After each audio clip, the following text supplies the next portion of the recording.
Good evening. Good evening, ma'am. Good Good evening. evening, ma'am. Good evening, ma'am. Good evening, ma'am. Good ma'am.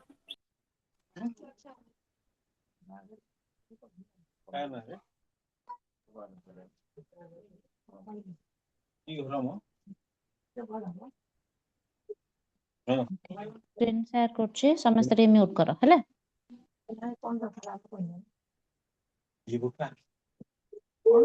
କଣ ହେଲା ଯେ ଦରକାର କହିବେନି କି କରିବାଟା କିଏ ମୁଁ ଜାଣିନି।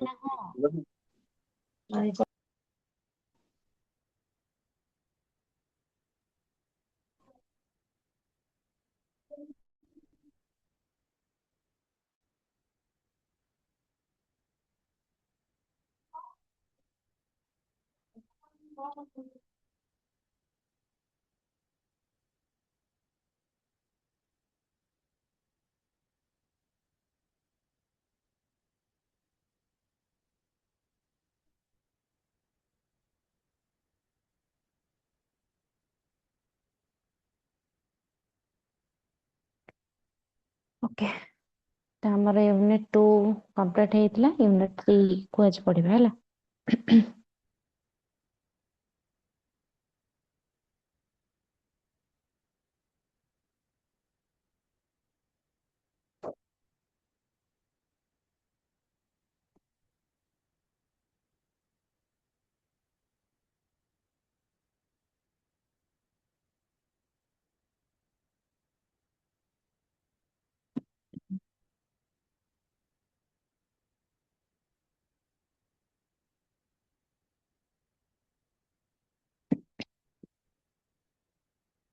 ଓକେ, ତ କଣ ଅଛି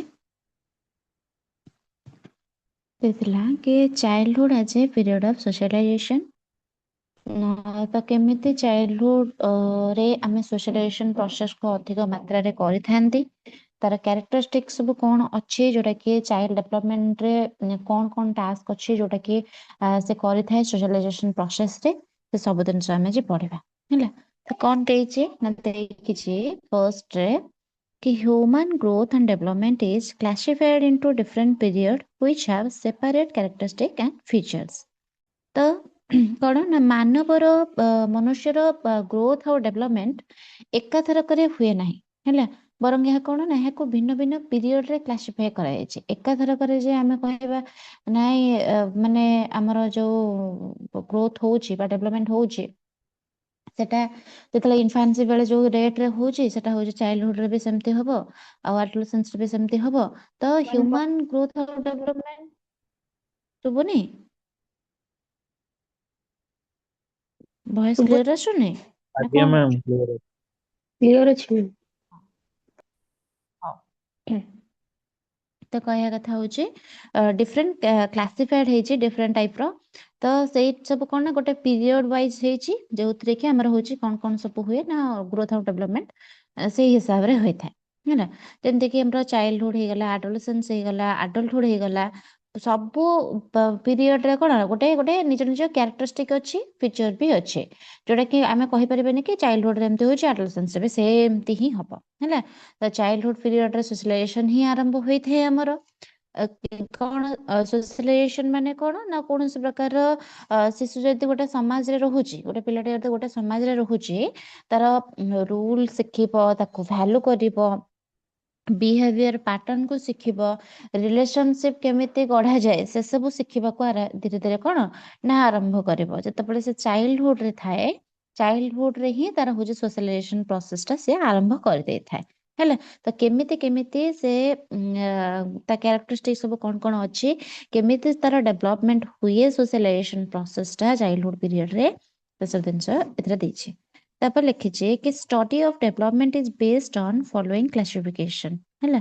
ତ କଣ ଯଦି ଆମେ କୌଣସି ପ୍ରକାର କ୍ଲାସିଫିକେସନ ଦେଖୁଛନ୍ତି ଡେଭଲପମେଣ୍ଟର ଷ୍ଟଡି କରିବା ପାଇଁ, ଆମର ବହୁତ ସାରା ସାଇକୋଲୋଜିଷ୍ଟ ମାନେ ଆମର ହ୍ୟୁମାନ ଲାଇଫକୁ ହେଲା, ହ୍ୟୁମାନ ଲାଇଫକୁ କିଛିଟା ସ୍ପେସିଫିକ ଷ୍ଟେଜରେ ବିଭକ୍ତ କରିଛନ୍ତି ହେଲା ଏଇ ଯୋଉ କ୍ଲାସିଫିକେशन ଦ୍ୱାରା ଆମେ ବୁଝିପାରନ୍ତି କଣ ନା କେଉଁ ଏଜ ରେ ମାନେ କୋଉ କାଇଣ୍ଡର ଫିଜିକାଲ ହେଲା ମେଣ୍ଟାଲ ହେଲା ଇମୋସନାଲ ହେଲା ଆଉ ସୋସିଆଲ ଚେଞ୍ଜ ସବୁ ହେଇଥାଏ ହେଲା ତ ସେ ସବୁ ତାର ପିରିୟଡ ସବୁ ଅଛି ଯୋଉ ପିରିୟଡ କୁ ଦେଖିବା ଆମେ ଏବେ ଲେଖିଲା ଫର୍ଷ୍ଟ ହଉଛି ପ୍ରି ନାଟାଲ ପିରିୟଡ ହେଲା ପ୍ରି ନାଟାଲ ପିରିୟଡ ଯୋଉଟା କି ଫ୍ରମ କନସେପ୍ସନ ଟିଲ୍ 250 ଟୁ 300 ଡେଜ ହେଲା ତ କଣ ନା ପ୍ରି ନାଟାଲ ପିରିୟଡ ମାନେ ହଉଛି କଣ ନା ହଉଛି କନସେପ୍ସନ ଠାରୁ ଜନ୍ମ ପର୍ଯ୍ୟନ୍ତ ହେଲା ଯେତେବେଳେ ଗୋଟେ ଛୁଆଟେ କନସେପ୍ସନ ହୁଏ ମାନେ ରୁହେ ମାନେ ସେତେବେଳୁ ଗୋଟେ ପ୍ରାୟ ଜନ୍ମ ହବା ପର୍ଯ୍ୟନ୍ତ ସମୟ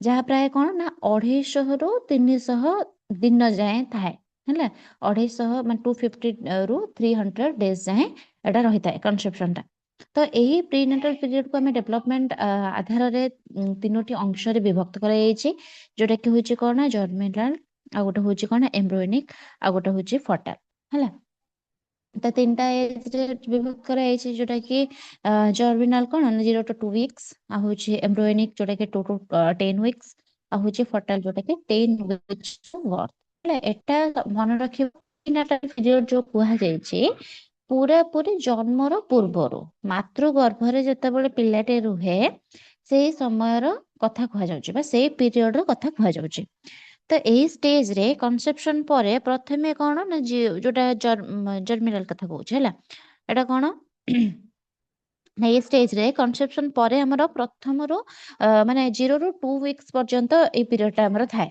ହେଲା 0 to 2 weeks ପର୍ଯ୍ୟନ୍ତ ଏଇ ସମୟରେ ଆମର କଣ ନା ଜାଇଗୋଟ ତିଆରି ହୁଏ ଏବଂ ଧୀରେ ଧୀରେ ୟୁଟ୍ରସ ରେ ଆମର ମାନେ କଣ ହୁଏ ନା ହଉଛି ପିଲାଟେ ଯେମିତି ଆରମ୍ଭ ହୁଏ ବଢିବାର ତ ସେଲ ଡିଭିଜନ ଏଟା ହଉଛି ଯେତେବେଳେ ସେଲ ଆମର ହଉଛି କଣ ଡିଭିଜନ ହେଇଥାଏ ତ ଏ ସେଲ ଡିଭିଜନ ଦ୍ରୁତ ହାର ମାନେ ଯୋଉ ଦ୍ରୁତ ଗତିରେ ବଢୁଥାଏ ତାର ହାର ଏଠି ହେଇଥାଏ କିନ୍ତୁ ଶରୀରର କୌଣସି ବି ସ୍ପଷ୍ଟ ଅଙ୍ଗ ଷ୍ଟେଜରେ ଦେଖାଯାଏ ନାହିଁ ଯେମିତି କି ଆମେ କଣ ଗୋଟେ ଛୋଟ ଛୁଆଟେ ଯେତେବେଳେ ବଢୁଛି ଆମେ ତ ଗୋଟେ ହାତଟେ ଆସୁଛି କି ଗୋଡଟେ ହଉଛି କି ମୁଣ୍ଡଟେ ହଉଛି ତ ଏଇ ଯୋଉ ଷ୍ଟେଜ ଟା 0 to 2 weeks ଭିତରେ ତାର କୌଣସି ବି ତାର କଣ କହିଲ ମାନେ ଶରୀରର କିଛି ବି ଅଙ୍ଗ ଭଲ ଭାବରେ ଦେଖାଯାଏନି ପୁରା ଗୋଟେ ମାଂସ ପେଣ୍ଡୁଳାଟେ ଭଳି ଥାଏ ତ ହଉଛି ଏମ୍ବ୍ରୋଏନିକ ଏଥିରେ କଣ ହୁଏ 2 to 10 weeks ଭିତରେ ଯେତେବେଳେ ମାନେ କନସେପ୍ସନ ଥାଏ କନସେପ୍ସନ ର 2 to 10 weeks ଭିତରେ ଏଇ ଷ୍ଟେଜରେ ଆମର କଣ ନା ଆମେ ଜାଣିଲେ କି ହଉଛି 2 week ରୁ 10 week ଯାଏ ପିଲାଟେ ଯେତେବେଳେ ଥାଏ ପେଟରେ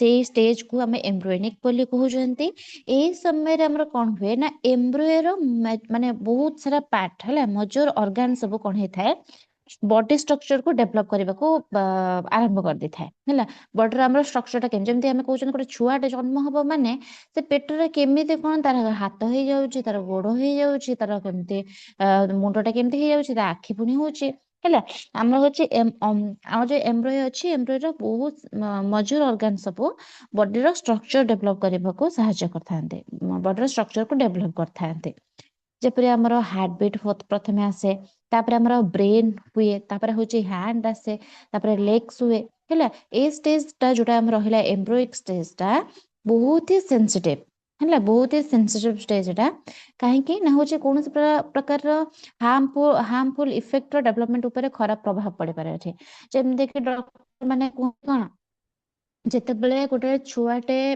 ମାନେ ତମେ କନସେପ୍ସନ କରିଛ ତ ସେଟା 2 ରୁ 10 week ଭିତରେ ତମେ କୋଉଠି ବି ଗାଡିରେ ଯିବନି କୋଉଠି ଅଲଗା ଜାଗାକୁ କିଛି କାହିଁକିନା ଏଇ ଟାଇମ ରେ ହିଁ ତାଙ୍କ ବଡି ଷ୍ଟ୍ରକ୍ଚର ଡେଭଲପମେଣ୍ଟ ହୋଇଥାଏ ତାଙ୍କର ହାର୍ଟ ବିଟ୍ ଆସିବା ଆରମ୍ଭ ହେଇଯାଇଥାଏ ତ ଏଇଥିରେ ଟିକେ କଣ ନା ହଉଛି କିଛିଟା ହାର୍ମଫୁଲ ଦେଖାଯାଏ ଏଥିରେ ଯଦି ବି କିଛି ପ୍ରଭାବ ପଡୁଛି ତାହେଲେ ଖରାପ ପ୍ରଭାବ ପଡେ ତା ଉପରେ ହେଲା ତ ହଉଛି ବହୁତ ହି ସେନ୍ସିଟିଭ ପିରିୟଡ ବୋଲି ଆମେ କହିପାରିବା ଏମ୍ବ୍ରୋଏନିକ ତାପରେ ଆସିଲା ଫର୍ଟାଲ କଣ ନା 10 weeks to birth ଯେତେବେଳେ 10 କଣ ନା ୱିକ୍ ହେଇଯାଇଥାଏ ସପ୍ତାହ ହେଇଯାଇଥାଏ 70 ଡେଜ ଭଳିଆ ହେଇଥାଏ ସେଇଠୁ ନେଇକି ପୁରା ଜନ୍ମ ପର୍ଯ୍ୟନ୍ତ ଏଇ ଷ୍ଟେଜ ଆମର ଚାଲିଥାଏ ହେଲା ଫର୍ଟାଲ ଷ୍ଟେଜ ଟା ଚାଲିଥାଏ ଏଇ ସମୟରେ ଆମର କଣ ନା ଫେଟସର ବଡି ଅର୍ଗାନ ଗ୍ରୋ ଆଉ ମ୍ୟାଚୁର ହୁଏ ଆମର ଯୋଉ ବଡିର ଅର୍ଗାନ ଅଛି ସେଟା ମ୍ୟାଚୁର ହୁଏ ବଢେ ହେଲା ଏଥିରେ ପିଲାମାନେ କଣ କରିଥାନ୍ତି ନା ମୁଭମେଣ୍ଟ କରନ୍ତି ପୁରା ହାର୍ଟବିଟ୍ ପଳେଇ ଆସିଥାଏ ସେତେବେଳକୁ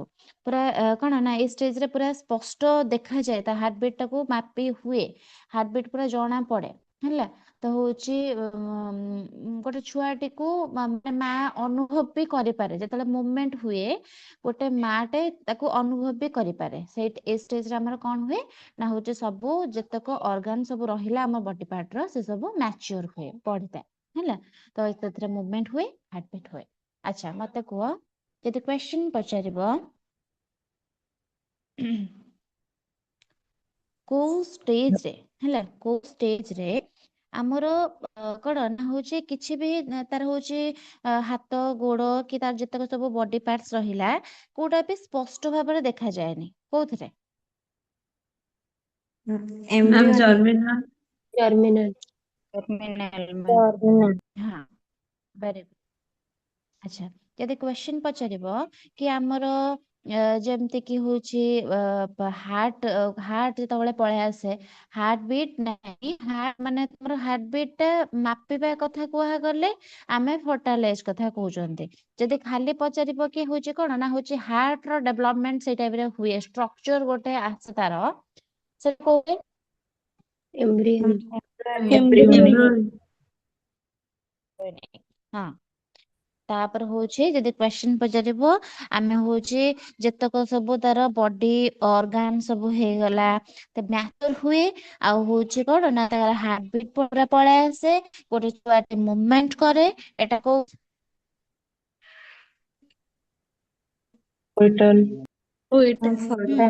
ଫର୍ଟାଲାଇଜ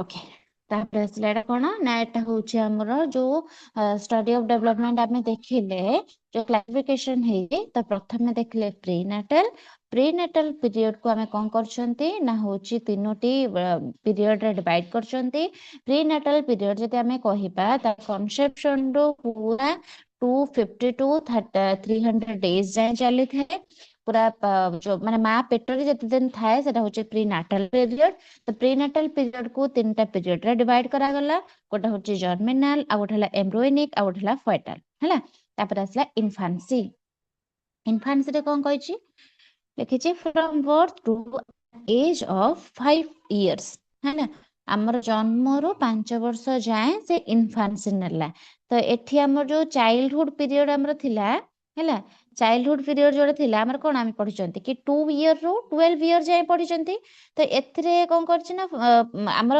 ପ୍ରକୃତରେ ଦେଖିବା ପାଇଁ ଗଲେ ଇନଫାନ୍ସି ଜନ୍ମରୁ 2 ବର୍ଷ ଯାଏଁ ହିଁ ରହିବା କଥା କିନ୍ତୁ ଏଠି 5 years ଲେଖିଛି ଦେଖିଲ ତମ ବହିରେ ଦେଇଛି କି ସେମିତି ମତେ ଲାଗୁଛି ଏଟା ଭୁଲ ଦେଇଛି बुक रे 2 years ପାଖରେ ଅଛି ପାଖରେ इन्फेंट्स देखिए from 2 birth years to 2 years 2 years ନା ଏ ଭୁଲରେ ଏଟା ଲେଖା ହେଇଛି ହେଲା ସେ ଯେ ବି ନୋଟ ଏଟା 2 years ଏଟା 5 year ନୁହେଁ ଆମର ଇନଫାନ୍ସି ହଉଛି 1 to 2 years ତ ଏଥିରେ ଫାର୍ଷ୍ଟ ଦେଲା କି at this age child grows at a faster rate ତ କଣ ନା ଇନଫାନ୍ସି ପିରିୟଡରେ ହେଲା ଜନ୍ମଠାରୁ 2 ବର୍ଷ ଯାଏଁ ଆମର ଥାଏ ଆଉ ଏ ଷ୍ଟେଜରେ ଆମର ଗ୍ରୋଥ ରେଟ୍ ଟା ବହୁତ ହି ଫାଷ୍ଟ ଥାଏ ଦେଖିଥିବ ଗୋଟେ ଛୁଆଟେ ତାପରେ ଜନ୍ମ ହେଇଥିବ କେତେ ଛୁଇଁଟେ ହେଇଥିବ ଛୋଟଟେ ହେଇଥିବ ଯେତେବେଳେ ଦେଖିବ ତାର ବର୍ଷକରେ ହେଇଛି ବର୍ଷକରେ ସେ ପୁରା ଚାଲିବନି ହେଲା ତା ଭିତରେ ତାର ପେଟେଇବା ତାର ଆଣ୍ଠେଇବା ତାର ମୁଣ୍ଡ ସିଧା କରିବା ତା ସବୁ ପେନ୍ ପେନସିଲ ସବୁ ଭଲ ଭାବରେ ମୋଟର ସ୍କିଲ ଡେଭଲପମେଣ୍ଟ ଯୋଉ ହେଇଥାଏ ସେଥିରେ ଟିକେ ଟିକେ ତାକୁ ଧରିବା ଆଉ ତା ଭିତରେ ତାକୁ କଣ ନା ହଉଛି ଠିଆ ହବା ଚାଲିବା ଏତେ ସ୍ପିଡରେ ତାର ରାପିଡ ପୁରା ଡେଭଲପମେଣ୍ଟ ହେଇଥାଏ ଯଦି କ୍ୱେଶ୍ଚିନ ଯଦି ପଚାରୁଛି କି ହଉଛି କୋଉଥିରେ ତମର ଫାଷ୍ଟର ରେଟ ଗ୍ରୋ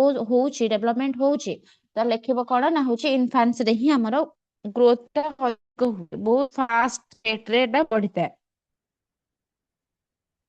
ତାପରେ ଲେଖିଛି ହଁ ତ ଏଇଟା ବୁଝିଲେ କି ହଉଛି କଣ ନା ଗୋଟେ ଚାଇଲ୍ଡ ର ଗ୍ରୋଥ ବହୁତ ରେଟରେ ମାନେ ବହୁତ ଦ୍ରୁତ ଗତିରେ ବଢିଥାଏ ଆମର 0 to 2 years ରେ ତାର ଆମର ହାଇଟ୍ ହେଇଗଲା ୱେଟ୍ ହେଇଗଲା ବ୍ରେନ ର ଡେଭଲପମେଣ୍ଟ ହେଇଗଲା ଲାଙ୍ଗୁଏଜ ଡେଭଲପମେଣ୍ଟ ହେଇଗଲା ଯେତେକ ମୋଟର ସ୍କିଲ୍ସ ର ଡେଭଲପମେଣ୍ଟ ହେଲା ସବୁ କଣ ନା ତୀବ୍ର ପରିବର୍ତ୍ତନ ଦେଖାଯାଏ ଏଥିରେ ତାଙ୍କର ହଉଛି ଯେମିତି କି ମୁଁ ପଢେଇଥିଲି ପୂର୍ବ ୟୁନିଟରେ 2 ୟୁନିଟରେ ଯୋଉ ପଢିଥିଲେ ଆମେ ଯେ କି ଆଉ ହଉଛି ତାଙ୍କର ଲାଙ୍ଗୁଏଜ ର ବହୁତ ସାରା ଡେଭଲପମେଣ୍ଟ ହେଇଥାଏ ଷ୍ଟେଜରେ କୋଉ ସ୍ଟେଜ ରେ କେତେ ମାନେ ଇନଫାନ୍ସି ରେ କୋଉ ବୟସକୁ ନେଇକି ଇନଫାନ୍ସି ନାହିଁ ପୁରା ତାଙ୍କ ପିରିୟଡ କୁ ନେଇକି ଦେଖା ଯାଉଥିଲା କି ଇନଫାନ୍ସି ବେଳେ ତାଙ୍କର ହଉଛି କେତେଟା ୱାର୍ଡ କହୁଥିଲେ, ତାପରେ କେତେଟା ୱାର୍ଡ କହିଲେ, ତା ପୂର୍ବରୁ କେତେ କଣ କହୁଥିଲେ।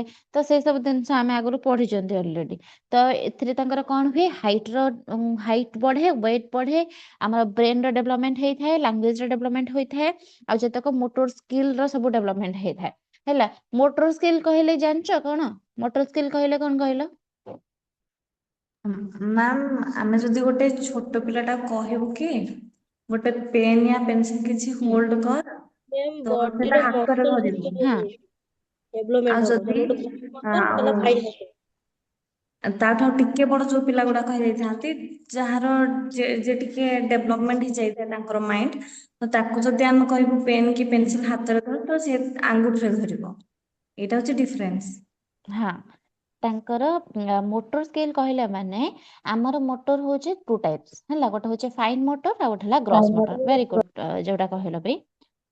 ହଁ, ଆଜ୍ଞା ମ୍ୟାମ୍। ଗ୍ରସ୍ ମୋଟର ଅଛି, ଫାଇନ ମୋଟର ଅଛି। ଯେତେବେଳେ ଗ୍ରସ୍ ମୋଟର କଣ ହୁଏ ନା, ଗୋଟେ ଛୋଟ ଛୁଆକୁ କହିଲା ମାନେ ତୁ ପେନସିଲ ଧର ବୋଲି ସେ ଆଙ୍ଗୁଳିରେ ଧରି ପାରିବନି, ସେ ପୁରା ହାତ ମୁଠେଇ ଦବ, ମୁଠେଇକି ଏମିତି ଆଜ୍ଞା ଧରିକି ତାର ଲେଖିବ। ଯେତେବେଳେ ତାର ହଉଛି ଆସ୍ତେ ଆସ୍ତେ ଆସ୍ତେ ଆସ୍ତେ ଡେଭଲପମେଣ୍ଟ ହେଇଥାଏ, ସେ କଣ କରେ ନା ହଉଛି ସ୍ପେସିଫିକ ଜିନିଷକୁ ଧରିବା ପାଇଁ ଟ୍ରାଏ କରେ, ସ୍ପେସିଫିକ ହାତ ଲଗାଏ, ମାନେ ସ୍ପେସିଫିକ ଜିନିଷ ଲଗାଏ, ଯେମିତି କି ଆଙ୍ଗୁଳିରେ ଲଗେଇକି ତାର କରେ। ତ ସେଥିପାଇଁ ଗ୍ରସ୍ ମୋଟର କହିଲେ ପୁରା ହାତରେ ପୁରା ଧରିବ, ଆଉ ହଉଛି ଫାଇନ ମୋଟର କହିଲେ ଆଙ୍ଗୁଳିରେ ଧରିବାକୁ ଚେଷ୍ଟା କରିବ। ତ ସେଟା ହଉଛି ସେଇଥିରେ ବି ତାର ଡେଭଲପମେଣ୍ଟ ହେଇଥାଏ। ତା ଚାଇଲ୍ଡ କଣ କରେ ନା ଧୀରେ ଧୀରେ ବସିବା, ଧୀରେ ଧୀରେ ଚାଲିବା, କଥା କହିବା, ବେସିକ ହାବିଟ ସବୁ ଯାହା ସବୁ ତାର ଅଛି ସବୁର ଡେଭଲପମେଣ୍ଟ କରେ ଆମର ଇନଫାନ୍ସରେ। ହେଲା, ତାପରେ କହିଲା କି the child is completely depend upon other and his development and growth take rapid movement। ତ ୟା ମାନେ କଣ ନା ଏଇ ଷ୍ଟେଜରେ ଚାଇଲ୍ଡ ସମ୍ପୂର୍ଣ୍ଣ ଭାବରେ ଅଦର ଉପରେ ଡିପେଣ୍ଡ କରେ। ହେଲା, ସବୁବେଳେ ଅଲଗା ଲୋକଙ୍କ ଉପରେ ସବୁବେଳେ ଡିପେଣ୍ଡ କରେ, ତାଙ୍କର ଖାଦ୍ୟ ପାଇଁ ହଉ, ତାର ସୁରକ୍ଷା ପାଇଁ ହଉ, ତାର ଭଲ ପାଇବା ପାଇଁ ହଉ, କେୟାର ସବୁ କିଛି ପ୍ୟାରେଣ୍ଟସ୍ ଆଉ କେୟାରଟେକର ହିଁ ସେମାନେ ତାଙ୍କୁ ଦେଇଥାନ୍ତି। ଭୋକ ଲାଗିଲା ସେମାନେ ହଉଛି ନିଜେ ନିଜେ ଯାଇକି ଖାଇପାରିବେନି, ତାଙ୍କୁ ତା ବାପା ମା ଦେବେ, ନହେଲେ କେୟାରଟେକର ଯିଏ ଥାଏ କି ତାଙ୍କ ଘରେ ଆଉ କିଏ ଥାନ୍ତି ସେମାନେ ହିଁ ଦିଅନ୍ତି। ଭଲ ପାଇବା ପାଇଁ ବି ସେ ହଉଛି କଣ କରେ ନା ହଉଛି ଅଲଗା କାହା ଉପରେ ସେ ଡିପେଣ୍ଡ କରେ। ତ ଫିଜିକାଲ ଡିପେଣ୍ଡେନ୍ସ ସହିତ ଇମୋସନାଲ ଡିପେଣ୍ଡେନ୍ସ ମଧ୍ୟ ତାଙ୍କର ଥାଏ। ଫିଜିକାଲି ତ ସେମାନେ ଡିପେଣ୍ଡ କରିଥାନ୍ତି, କୋଉଠି ଯିବେ, ଲାଟ୍ରିନ୍ ଯିବେ, କୋଉଠିକି ଆଉ କୋଉଠି ଯିବେ, କି ତାଙ୍କର ହଉଛି ଭୋକ ଲାଗିଲା ହେଲା, କି ତାଙ୍କୁ ମନ ଦୁଃଖ ହେଲା, ତ ସେ ସବୁ କଥାରେ ସବୁବେଳେ ଡିପେଣ୍ଡ ଥାନ୍ତି। ହେଲା, ତାପରେ ଆମର ଆସିଲା ଚାଇଲ୍ଡହୁଡ। ଏଇ ପଏଣ୍ଟଟା ଭଲ, ମାନେ ଯାହା ହେଲେ ବି ଲେଖିବ କି ଆମର ଇନଫାନ୍ସି ଷ୍ଟେଜରେ ରାପିଡ ଡେଭଲପମେଣ୍ଟ ହେଇଥାଏ। ହେଲା, ରାପିଡଲି ସବୁ କିଛି ତାଙ୍କର ହୋଇଥାଏ। ତାପରେ ଆସିଲା ଚାଇଲ୍ଡହୁଡ। ଚାଇଲ୍ଡହୁଡ ଆମର କହୁଛି କଣ ନା from 2 years to age 12 years। ହେଲା, ଆଚ୍ଛା, ଏଇ ଯେତେବେଳେ ଚାଇଲ୍ଡହୁଡ ଲେଖିବ, ଦେଖ ସେ କଣ କଲା, ଗୋଟେ ଲାଇନରେ ଲେଖିଲା it is a period from 2 to 12 years, it is marked by early childhood 2 to 6 years and later childhood 6 to 12 years। ମୋ ପାଖରେ ଏବେ ପେନ୍ ନାହିଁ, ନହେଲେ ମୁଁ ତମକୁ ବ୍ୟାକ୍ କ୍ୟାମେରା କରିକି ଦେଖେଇ ଦେଇଥାନ୍ତି। ହଉ, ଆଉ ମୁଁ ତମକୁ କହିଦଉଛି, ଖାଲି ଶୁଣ। ତ ଲେଖିଛି childhood from 2 years to age 12 years। ତମେ ଯେତେବେଳେ ଏଇଟା ଯାହା ହେଲେ ବି କ୍ୱେଶ୍ଚନ ପଡିବ, ହେଲା, ଏଇଟା ଗୋଟେ ଲଙ୍ଗ କ୍ୱେଶ୍ଚନ ପଡିବାର ଚାନ୍ସେସ୍ ବହୁତ ହି ଅଛି କି ଆମର ଯୋଉ ଚାଇଲ୍ଡହୁଡ ମାନେ ସରି କ୍ୟାରେକ୍ଟରିଷ୍ଟିକ ସବୁ କଣ ଅଛି ଆମର ହଉଛି ହ୍ୟୁମାନ ଡେଭଲପମେଣ୍ଟରେ ଯୋଉ କ୍ଲାସିଫିକେସନ ସବୁ ଅଛି, କ୍ଲାସିଫିକେସନ କୋଉ ହିସାବରେ ତାଙ୍କ ପିରିୟଡକୁ ସବୁ ଡିଭାଇଡ କରାହେଇଛି, ତମେ ସେଟା ଯେତେବେଳେ ଲେଖିବ ଯାହା ହେଲେ ବି ତମକୁ ବଡ ବଡ କରିକି ଲେଖିବାର ଅଛି, ମାନେ ଅଧିକ ଅଧିକ ଜିନିଷ ଲେଖିବାର ଅଛି, କାହିଁକି ନା ପେଜ ତମକୁ ଫିଲଅପ କରିବା ପାଇଁ ପଡିବ। ତ ସେଥିରେ କଣ କରିବ ନା ସବୁର ଗୋଟେ ଗୋଟେ ଲାଇନ ଲେଖିବ କଣ ନା ଇନଫାନ୍ସି, ତ ଲେଖିବ କି ଇନଫାନ୍ସି କଣ ନା କ୍ୟାରିଡ ଫ୍ରମ ବର୍ଥ ଟୁ ଆନ୍ ଏଜ ଅଫ 5 years, ସେଟା ଗୋଟେ ପଏଣ୍ଟ। ହେଲା, ସେମିତି ଚାଇଲ୍ଡହୁଡ ଯେତେବେଳେ ଆସିବ, ଚାଇଲ୍ଡହୁଡରେ ଲେଖିବ from 2 years to the age 12 years। ହେଲା, ଏଟା ହଉଛି ଆମର କଣ ନା ଚାଇଲ୍ଡହୁଡ। ଏଟାକୁ ଲେଖି ସାରିଲା ପରେ ତଳେ ଗୋଟେ ଆଉ ଗୋଟେ କଣ କରିବ ନା ଲେଖିବ ଚାଇଲ୍ଡହୁଡ। ଚାଇଲ୍ଡହୁଡ ଲେଖିକି ତାକୁ ଗୋଟେ ସର୍କଲରେ ରଖିବ, 2ଟା ଆରୋ ମାର୍କ ଦବ ତଳକୁ, ଲେଖିବ କଣ ନା ହଉଛି ଆର୍ଲି ଚାଇଲ୍ଡହୁଡ, ସେପଟେ ଲେଖିବ ଲାଟର ଚାଇଲ୍ଡହୁଡ। ଆର୍ଲି ଚାଇଲ୍ଡହୁଡ କୁ ଫୁଲ୍ ସର୍କଲ କରିବ, ଲାଟର ଚାଇଲ୍ଡହୁଡ କୁ ଫୁଲ୍ ସର୍କଲ କରିବ।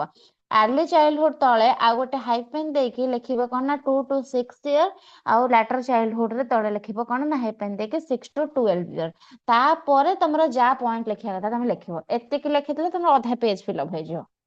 ଆଉ ସେଟା ବି ସୁନ୍ଦର ଲାଗିବ। ଜଣେ ଯେତେବେଳେ ଖାତା ବି ଦେଖିବ ସେମାନେ ଭାବିବେ କି ହଁ ସେ ଭଲସେ ମାନେ ଏଟା ଲେଖା ହେଇଛି ବୋଲି, ହେଲା। ହଁ, ତ କଣ କହିଲେ ନା ହଉଛି ଆମ ଚାଇଲ୍ଡହୁଡ କୁ ଦିଟା ଷ୍ଟେଜରେ ଡିଭାଇଡ କରାହେଇଛି। ଗୋଟେ ହେଲା 2 ରୁ 6 ବର୍ଷ, ଆଉ ଗୋଟେ ହେଲା 6 ରୁ 12 ବର୍ଷ। 2 ରୁ 6 ବର୍ଷ ଯୋଉଟା କି ଆର୍ଲି ଚାଇଲ୍ଡହୁଡ କୁହାଯାଉଛି, ଆଉ ଗୋଟେ 6-12 ବର୍ଷ ଯୋଉଟା କି ଲାଟର ଚାଇଲ୍ଡହୁଡ ବୋଲି କୁହାଯାଉଛି। ଲେଖିଛି କି in this period of child undergo physical growth with increase in height and weight which is slow and steady। ତ କଣ କହୁଛି, ଏଇ ଯୋଉ ପିରିୟଡ ଆମର ରହିଲା ହେଲା, ଏଇ ଯୋଉ ପିରିୟଡରେ ଚାଇଲ୍ଡହୁଡ ରେ ଫିଜିକାଲ ଗ୍ରୋଥ ହୁଏ, କିନ୍ତୁ ଇନଫାନ୍ସି ପରି ଫାଷ୍ଟ ନୁହେଁ। ଇନଫାନ୍ସ ରେ ଯୋଉ ରେଟ ରେ ସେ ଚାଲୁଥିଲା, ବସୁଥିଲା, ଯୋଉ ସବୁ ରେଟ ରେ ତାର ଡେଭଲପମେଣ୍ଟ ହଉଥିଲା, ଗ୍ରୋଥ ହଉଥିଲା, ସେଇ ତା ତୁଳନାରେ ଯଦି ଆମେ ଦେଖିବା ତାହେଲେ ଆମର ଚାଇଲ୍ଡହୁଡ ରେ ତାଠୁ ବହୁତ କମ ଆମର ହଉଛି କଣ ନା ହଉଛି ଗ୍ରୋଥ ହୋଇଥାଏ। ହାଇଟ୍ ୱେଟ୍ ଧୀରେ ଧୀରେ ସ୍ଲୋ ଆଉ ଷ୍ଟେଡି ଭାବରେ ଇନକ୍ରିଜ ହୋଇଥାଏ। ବଡି ଷ୍ଟ୍ରକ୍ଚର କଣ ହୁଏ ନା ବଡି ଷ୍ଟ୍ରକ୍ଚର ଆମର ବାଲାନ୍ସ କରିବା, ମାନେ ପ୍ରପରେସନ କରିବା, କି ହଉଛି ଗୋଟେ ଭଲ ଭାବରେ ବାଲାନ୍ସ କରି ଗୋଟେ ଜିନିଷକୁ ଧରିବା, ଏଇ ଜିନିଷଟା ଏତେ ବେଳକୁ ତାଙ୍କର ପଳେଇ ଆସିଥାଏ। କିନ୍ତୁ ଯୋଉ ରେଟ ରେ ଆମର ଇନଫାନ୍ସ ରେ ହଉଥିଲା ସେଟା ସେଇ ରେଟ ରେ ହବନି, ଟିକେ କମିଯିବ ଏଥିରେ, ହେଲା। ତାପରେ ସେ କହିଛି, ହଁ, ତାପରେ ସେ କହିଛି the child shows muscle coordination example କଣ ନା ସ୍ପଟ। ସେ କହୁଛନ୍ତି କଣ ନା ଏ ଷ୍ଟେଜରେ ଆମର ଚାଇଲ୍ଡ ମସଲ୍ସ କୋଅର୍ଡିନେସନ ଡେଭଲପ କରିଥାଏ, ହେଲା। ଚାଇଲ୍ଡ ମସଲ୍ସ କୋଅର୍ଡିନେସନ କଣ, ହାତ ଗୋଡ ଉପରେ କଣ୍ଟ୍ରୋଲ ଆଣିବା, ହେଲା। ଆଉ ଯେମିତି କି ପିଲା ରନିଂ କରିବା, ଜମ୍ପିଂ କରିବା, ରାଇଟିଂ କରିବା, ଡ୍ରଇଂ କରିବା, ସ୍ପୋର୍ଟ ଭଳି ଆକ୍ଟିଭିଟି ସବୁରେ ଆଗ୍ରହ ଦେଖେଇବା, ଏ ସବୁ ଜିନିଷରେ ତାଙ୍କର ଡେଭଲପମେଣ୍ଟ ହେଇଥାଏ। ଯେମିତି ଗୋଟେ ଛୋଟ ଏକ୍ସାମ୍ପଲ ଶୁଣ, ଗୋଟେ ଛୋଟ ଛୁଆକୁ ଧର ଏ ଲେଖଉଛ ନା, ହେଲା, ଗୋଟେ ଛୋଟ ଛୁଆକୁ ତମେ କଣ କରିବ, ଏ ଲେଖଉଛ, ତମେ ଏ ଲେଖେଇବା ପାଇଁ ତା ଏଜ ଟା କଣ ଦୁଇରୁ କମ ଏଜ କି? ତମେ ଏ ଲେଖେଇବା ପାଇଁ ଗଲା ବେଳକୁ ସିଏ ସେତିକି ବଡ ହେଇଥିବା ଦରକାର। ତମେ ଯଦି ଗୋଟେ ପୁରା କୁନି ଛୁଆଟେ, ସେ ହଉଛି ଆମର 1.5 ବର୍ଷର ହେଇଛି କି 2 ବର୍ଷ ବି ହଉ, ହେଲା, 1.8 ବି ହଉ, ତାଙ୍କୁ ଯଦି କହିବା ତୁ ଏଇଠି ଲେଖ ବୋଲି, ସିଏ ତାଙ୍କ ହାତରେ କଣ୍ଟ୍ରୋଲ ନଥିବ, ସିଏ ଏମିତି ଗାରେଇ ଦେବେ, ପୁରା ସିଧା ଗାର ଟାଣି ଦେବେ, ସେପଟକୁ ନେଇଯିବେ, ଉପରକୁ ନେଇ ଆସିବେ, ତଳକୁ ନେଇ ଆସିବେ, ଏମିତି ଟାଇପ ର କରିବେ, କାହିଁକିନା ତାଙ୍କର କଣ୍ଟ୍ରୋଲ ହିଁ ନଥାଏ। ଗୋଟେ ଡ୍ରଇଂ ରେ କଲର କରିବା ପାଇଁ କୁହାଯାଇଛି, ସେ ଦେଖୁଛି ବଢିଆ ଡ୍ରଇଂ ହେଇଛି, କିନ୍ତୁ ତାକୁ କଲରିଂ କରିପାରିବନି। କୌଣସି ପ୍ରକାର ବି ତମେ ନେଇକି ପେନସିଲ ଟେ ଦିଅ, ସେ ପେନସିଲ ସେ ଏମିତି ଗାରେଇ ଦବ, ଗୋଟେ ମାନେ ପୁରା ଲମ୍ବା ଗାରଟେ। ତାଙ୍କର କୌଣସି ପ୍ରକାର କଣ୍ଟ୍ରୋଲ ନଥାଏ। ଆମେ କଣ, ଯେତେବେଳେ 2 ରୁ 12 ବର୍ଷ ଯାଏଁ ପିଲା ଆସୁଛନ୍ତି, ସେମାନଙ୍କୁ କହିଲେ ଗୋଟେ ଜମ୍ପ କଲେ ସେ ତାଙ୍କର ନିଜ ନିଜ ଗୋଡରେ ଭଲ ଭାବରେ କଣ କରୁଛନ୍ତି ନା ଠିଆ ହେଇଯାଉଛନ୍ତି। ଯଦି ପଡିବାର ଥିବ ବି ସେ କଣ୍ଟ୍ରୋଲ କରିକି ରହିଯାଉଛନ୍ତି। କିନ୍ତୁ ଯୋଉଟା 2 ଇୟର ଭିତରେ ଯୋଉମାନେ, ସେମାନେ ସେଟା କରିପାରନ୍ତି ନାହିଁ, ହେଲା। ତାପରେ କହିଛି କି social cultural emotional development occurs by social experience. ତ କଣ ନା ଚାଇଲ୍ଡହୁଡ ପିରିୟଡ ରେ social cultural emotional development social experience ମାଧ୍ୟମରେ ହିଁ ହୋଇଥାଏ। ତ ଫ୍ୟାମିଲି ହେଇଗଲା, ସ୍କୁଲ ହେଇଗଲା, ଫ୍ରେଣ୍ଡସ୍ ମାନେ ହେଇଗଲେ, ଟିଚର୍ସ ମାନେ ହେଇଗଲେ, ଏସବୁ ସୋସାଇଟି ସହିତ କଣ ନା ଇଣ୍ଟରାକ୍ସନ କରିକି ଚାଇଲ୍ଡ କଣ କରିଥାଏ ନା ନର୍ମସ, ଭ୍ୟାଲୁଜ, ବିହେଭିୟର ପାଟର୍ନ, ଆଉ ସବୁ କଲଚର, ଏ ସବୁ ବିଷୟରେ ହିଁ ସେମାନେ ସବୁ ଶିଖିଥାନ୍ତି।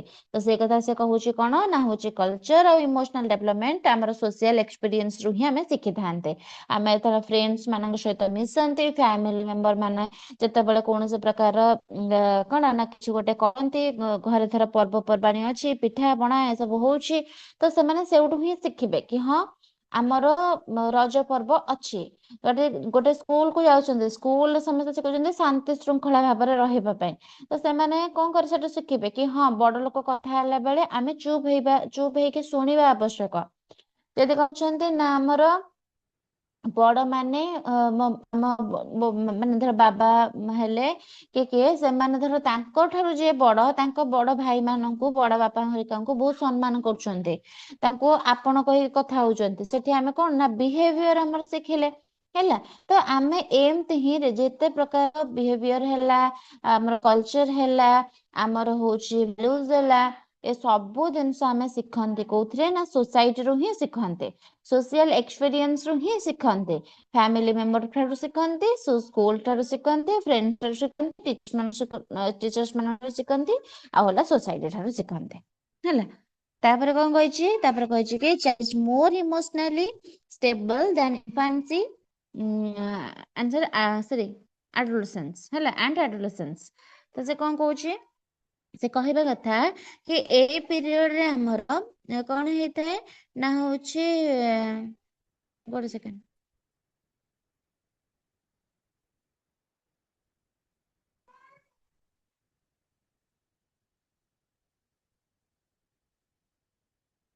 ଟିକେ ଗୋଟେ ମିନିଟ ଲାଇନ ରହିବ ଟିକେ ଟିକେ। ନାହିଁ ନାହିଁ ସେଠି ଦେଖ, ସେଠି ଦେଖୁନୁ, ହଁ ରହ।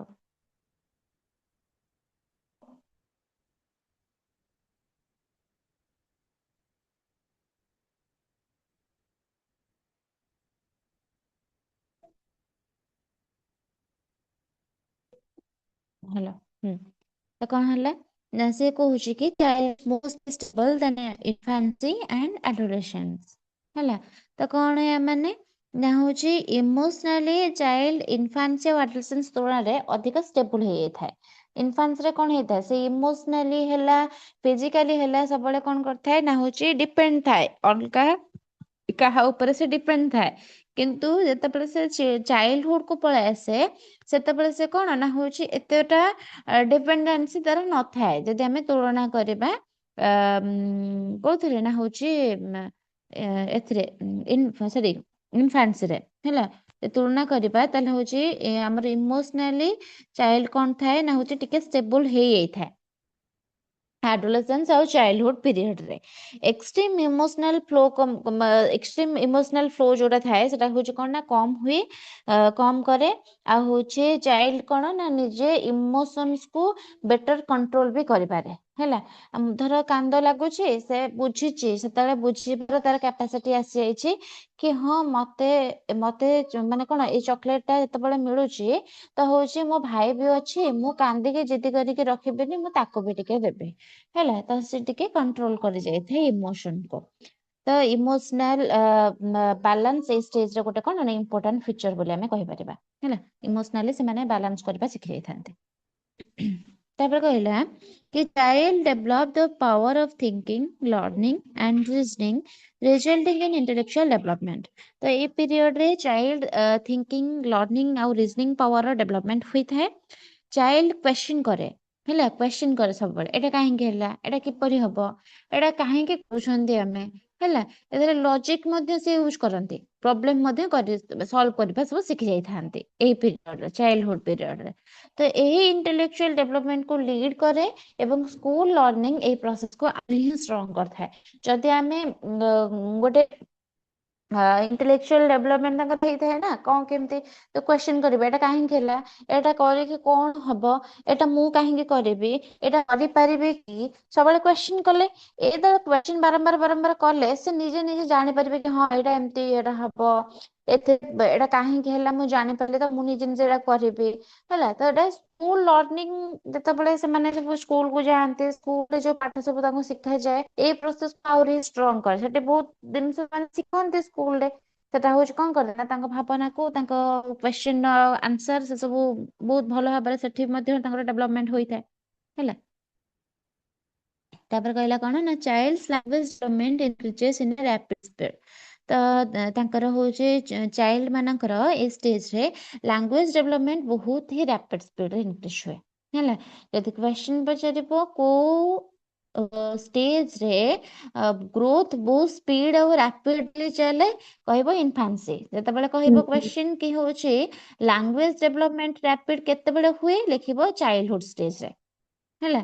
ତ ଆମର ଏଥିରେ କଣ ହୁଏ ନା ହୁଏ, ଭୋକାବ କହିଲେ ଭୋକାବୁଲାରି ହେଲା ସେଣ୍ଟେନ୍ସ ଫର୍ମେସନ ଇମ୍ପ୍ରୁଭ ହେଇଥାଏ ଆମର ଚାଇଲ୍ଡ ନିଜ ଆଇଡିଆଜ ତା ଫିଲିଙ୍ଗସ୍ କୁ କ୍ଲିୟରଲି ଏକ୍ସପ୍ରେସ କରିପାରେ ସେ ପୁରା କ୍ଲିୟରଲି ଭଲସେ କହିପାରିବ କି ମାମା ମତେ ଭୋକ ଲାଗୁଛି ମତେ ଖାଇବାର ଅଛି ସେ ପୁରା ପୁରି କ୍ଲିୟରଲି ତାଙ୍କୁ ଗୋଟେ ତାଙ୍କ ଭାବନାକୁ ସେ ଏକ୍ସପ୍ରେସ କରିପାରିବେ ଯେତେବେଳେ 2ରୁ ତଳକୁ ଥିବେ 2 ବର୍ଷରୁ କମ ଥିବେ ସେମାନେ ତାଙ୍କ ଏକ୍ସପ୍ରେସନ କୁ ସେୟାର ଭଲସେ କରିପାରିବେନି କହୁଥିବେ ବହୁତ କମ କଥା କହୁଥିବେ କିନ୍ତୁ ଏମିତି ବହୁତ ସାରା ଅଧିକ ହଉଥିବେ ତାଙ୍କୁ ଗୋଟେ କଥା କହିବା ପାଇଁ ହେଲେ ତାଙ୍କୁ ଘଣ୍ଟେ ଲାଗିଯାଇଥିବ ହେଲା ତ ସେତେବେଳେ ସେମାନେ କଣ ନା ୱାର୍ଡ କିଛି ଶିଖିଥାନ୍ତି କିନ୍ତୁ ଶିଖିଲେ ବି କୋଉଠି କୋଉ ୱାର୍ଡ ଲଗେଇକି କୋଉଟା ଗୋଟେ ସେଣ୍ଟେନ୍ସ ଗଢିବାର କ୍ୟାପାସିଟି ସେଗୁଡା ଡେଭଲପମେଣ୍ଟ ହେଇନଥାଏ ଯୋଉଟା କି ତାଙ୍କର ଚାଇଲ୍ଡହୁଡ ଷ୍ଟେଜରେ ହେଇଥାଏ ସେଣ୍ଟେନ୍ସ ଫର୍ମେସନ କୁ ଇମ୍ପ୍ରୁଭ କରିବା ପାଇଁ ହେଲା ବୁଝିପାରିଲ ତ ଆଚ୍ଛା କହିଲ ଚାଇଲ୍ଡହୁଡ ଦିଟା ପିରିୟଡ ଡିଭାଇଡ ହେଇଛି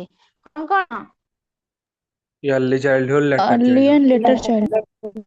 ଆର୍ଲି କେତେ ଲାଟର କେତେ Yearly 2 to Two 6 to Early six. years. three to Early six childhood years. and later childhood. 6 to 12 years.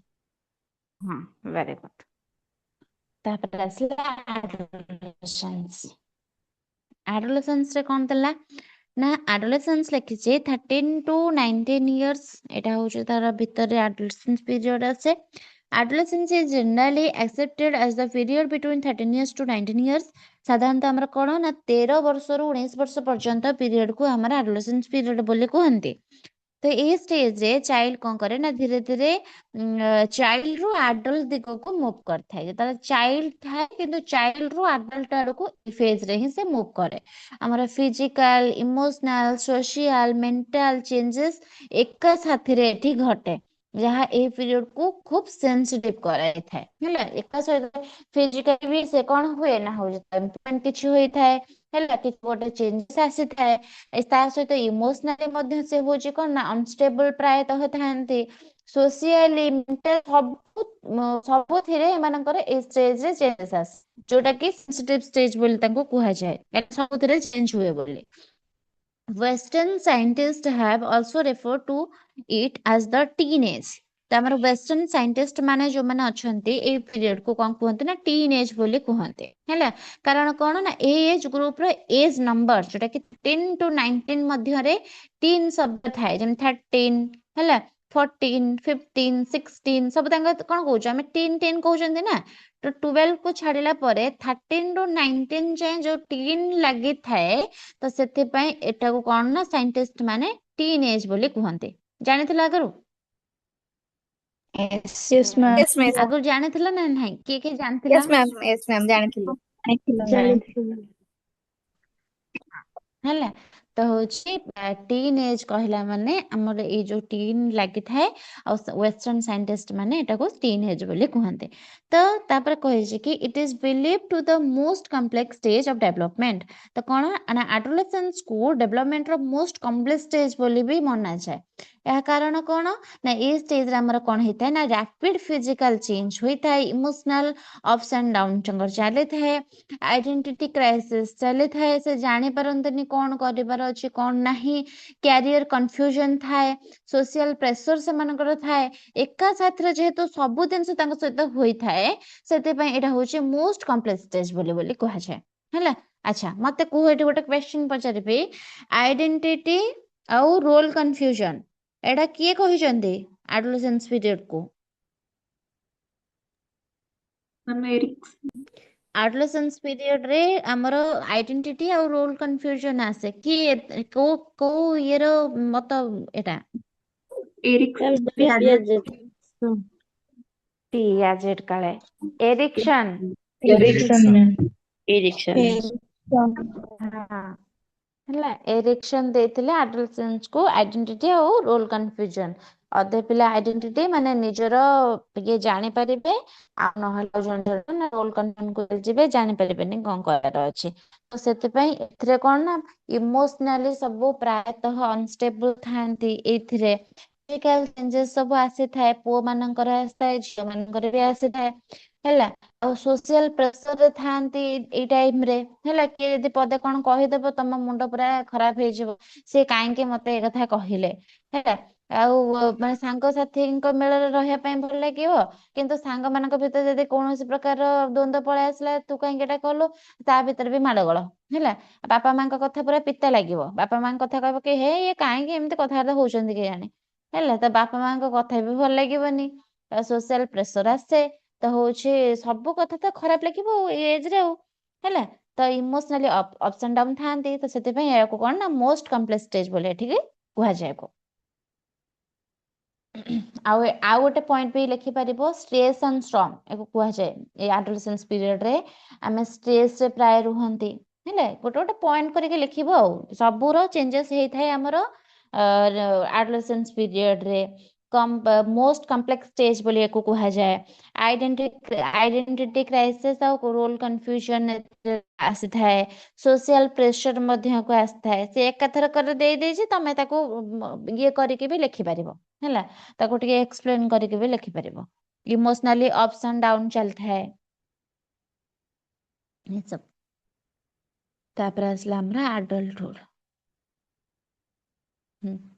ତାପରେ ଆସିଲା ଆମର ଆଡଲ୍ଟହୁଡ। ତ ଆଡଲ୍ଟହୁଡ କଣ ନା 20 years ଠୁ ଏଭବ ଯେତେକ ରହିଲା ସେଟା ଆଡଲ୍ଟହୁଡରେ ଯିବ। ତ ଚାଇଲ୍ଡ ଡେଭଲପମେଣ୍ଟ କଣ ନା ଲେଖିଛି, ଏଥିରେ କିଛି ସେମିତି ଇଏ ନାହିଁ, ଏଟା ତା ସହିତ ବି ଏଟା ନୁହଁ ଯୋଉଟା କି ତଳେ ଯୋଉ ଲେଖା ହେଇଛି ତା ସହିତ ନୁହଁ। ଖାଲି ତମେ ଏଟା ମନେ ରଖ କି ଆଡଲ୍ଟହୁଡ କହିଲା ମାନେ 20 years ରୁ ଏଭବ ଯୋଉ ରହିଲା ଆଡଲ୍ଟହୁଡ ଆମେ ତାକୁ କହିବା। ସେଥିରେ ଆମର କଣ କିଛି ଗୋଟେ କ୍ୟାପାସିଟି ପଳେଇ ଆସିଥାଏ, କିଛି ଗୋଟେ ଡିସିଜନ ନବାର ହେଲା। ତ ହଉଛି ଡିସିଜନ ନବାର ଆମେ କିଛି କ୍ୟାପାସିଟି ପାଇଯାଇଥାନ୍ତି। ସେତେବେଳକୁ ଆମେ ଷ୍ଟେବଲ ରୁହନ୍ତି, ଇମୋସନାଲି ହଉଛି ଅନଷ୍ଟେବଲ ନୁହେଁ କି ଆମର ସବୁବେଳେ ରୁହନ୍ତି। ଆମର ଗୋଟେ ଡିସିଜନ ମେକିଂରେ ପାୱାର ପଳେଇ ଆସିଥାଏ, ଗୋଟେ ରେସପନ୍ସିବିଲିଟି ଆମର ସବୁ ଥାଏ ହେଲା। ତ ଆମେ ଏଇ ଏଜରେ ଆମେ ସବୁ କଣ ଏଇ ଜିନିଷ କରିଥାନ୍ତି। ତ ଯେତେବେଳେ ଲେଖିଲା ତାପରେ ଲେଖିଲା କି child ଡେଭଲପମେଣ୍ଟରେ physical, cognitive, social, emotional, moral and language development during childhood। ତ ଲେଖିଛି କି ଜୀବନର ସବୁ କଣ ନା ସେଇ ଷ୍ଟେଜ ଯୋଉଥିରେ କି ବ୍ୟକ୍ତି ଫିଜିକାଲ ମେଣ୍ଟାଲି ମ୍ୟାଚୁର ହୋଇଯାଏ, ଆଉ ଏଇ ପିରିୟଡରେ କଣ ଇଣ୍ଡିଭିଜୁଆଲ ଇଣ୍ଡିପେଣ୍ଡେଣ୍ଟ ହୁଏ ହେଲା। ତାପରେ ଡିପେଣ୍ଡ ହୁଏନି, ସେ ହଉଛି ଇଣ୍ଡିପେଣ୍ଡେଣ୍ଟ ହେଇଯାଏ, ଇଣ୍ଡିଭିଜୁଆଲ ଇଣ୍ଡିପେଣ୍ଡେଣ୍ଟ ହେଇଯାଏ। କ୍ୟାରିୟର ଚୁଜ କରେ, ଫ୍ୟାମିଲି ଲାଇଫ ଆମର ଆରମ୍ଭ କରିଦିଏ ଏଥିରେ।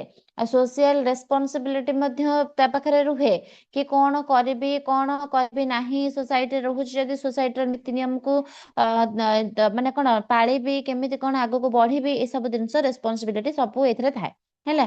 ତ ଫିଜିକାଲ ଗ୍ରୋଥ ପ୍ରାୟ ଆମର କମ୍ପ୍ଲିଟ ହୋଇଯାଇଥାଏ ଏଥିରେ। ଫିଜିକାଲ ଗ୍ରୋଥ ଆଉ ହବାର କିଛି ବି ନଥାଏ, କିନ୍ତୁ ମେଣ୍ଟାଲ ଆଉ ଇମୋସନାଲ ସୋସିଆଲ ମ୍ୟାଚୁରିଟି ଆହୁରି ଡେଭଲପ ହୁଏ ହେଲା। କହିବାନି କି ଏଥିରେ ସରିଗଲା, କାହିଁକି ନା ଆମେ ଜାଣିଛନ୍ତି କି ଡେଭଲପମେଣ୍ଟ ହଉଛି କଣ୍ଟିନ୍ୟୁଅସ୍ ପ୍ରୋସେସ, କିନ୍ତୁ ଗ୍ରୋଥ ଆମର ଏଇଠି ପ୍ରାୟତଃ ଫିଜିକାଲ ଗ୍ରୋଥ ଆମର କମି ଯାଇଥାଏ, ଆଉ ହୁଏନି। କିନ୍ତୁ ମେଣ୍ଟାଲ ଆଉ ଇମୋସନାଲ ସୋସିଆଲ ମ୍ୟାଚୁରିଟି ହୁଏ, ଆମର ଡେଭଲପ ହୁଏ। ଆମର ଡିସିଜନ ମେକିଂ ପାୱାର ଆମର ବଢି ଯାଇଥାଏ, ରେସପନ୍ସିବିଲିଟି ଯାହା ସବୁ ଥାଏ ତାକୁ ନବାର କ୍ଷମତା ମଧ୍ୟ ଆମର ବଢି ଯାଇଥାଏ। ସେଲ୍ଫ କଣ୍ଟ୍ରୋଲ ଆଉ ମୋରାଲ ଜଜମେଣ୍ଟ ଏ ମୁଖ୍ୟ ଫିଚର ବୋଲି ଆମେ କହିପାରିବା ହେଲା। କେମିତି ନିଜକୁ ଟିକେ ଅଟକେଇଦବା, ନା ଏଇଟା ଭୁଲ ମୁଁ କରିବିନି। ଘାସ ତତେ କିଏ ଡାକୁଛି, କଣ କହୁଛ? ପଢିନି କିଛି ନା ତୁ କଲୁନି। ମ୍ୟୁଟ ନା ମୁଁ କର ଶୁଭୁନି କିଛି ଟିକେ, ମ୍ୟୁଟ ନାହିଁ। କର।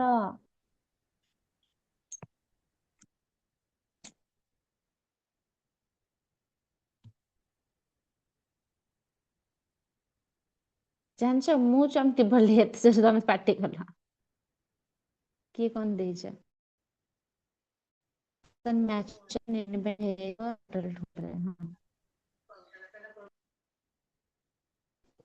पीडीएफ तुमको जाऊनी, जानी पारनी।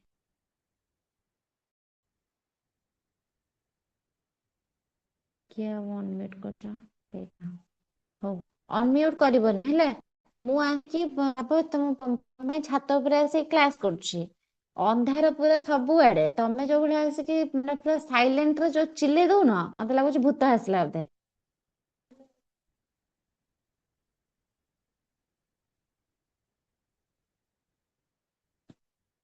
ହଁ ଆଚ୍ଛା, ଏତେ ବୁଝି ହେଲା? ଆଜ୍ଞା ମ୍ୟାମ୍। ଆଜ୍ଞା ମ୍ୟାମ୍।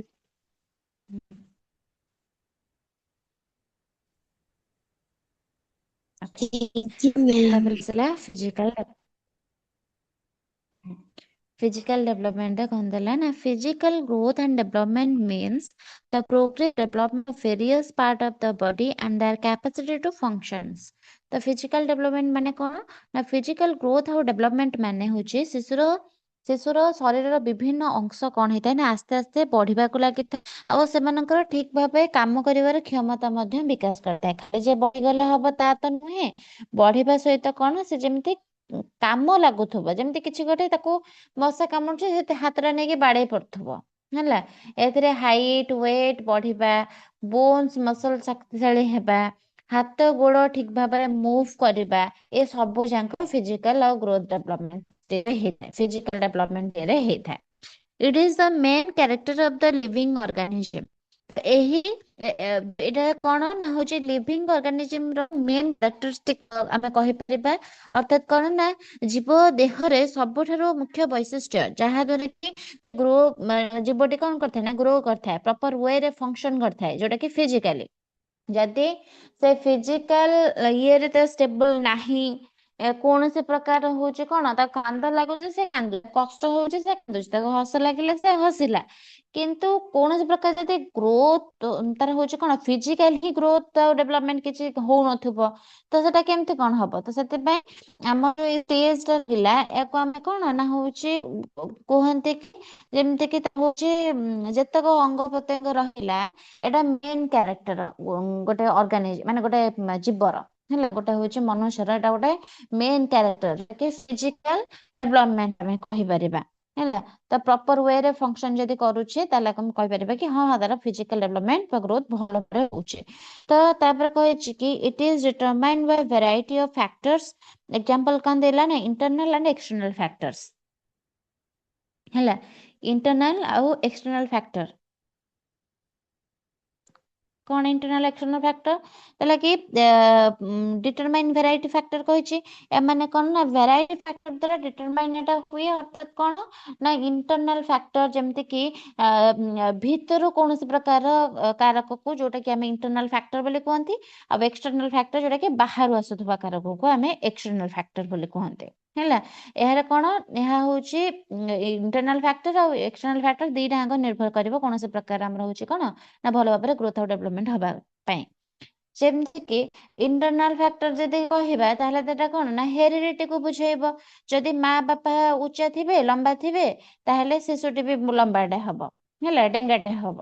ଏକ୍ସଟର୍ନାଲ ଫ୍ୟାକ୍ଟର କହିଲା ମାନେ କଣ ଯେମିତି କି ଆମର ହଉଛି ହେଲ୍ଥ ହେଇଗଲା, ଫୁଡ ହେଇଗଲା, ଏନଭାରମେଣ୍ଟ ହେଇଗଲା, ନ୍ୟୁଟ୍ରିସନ ହେଇଗଲା।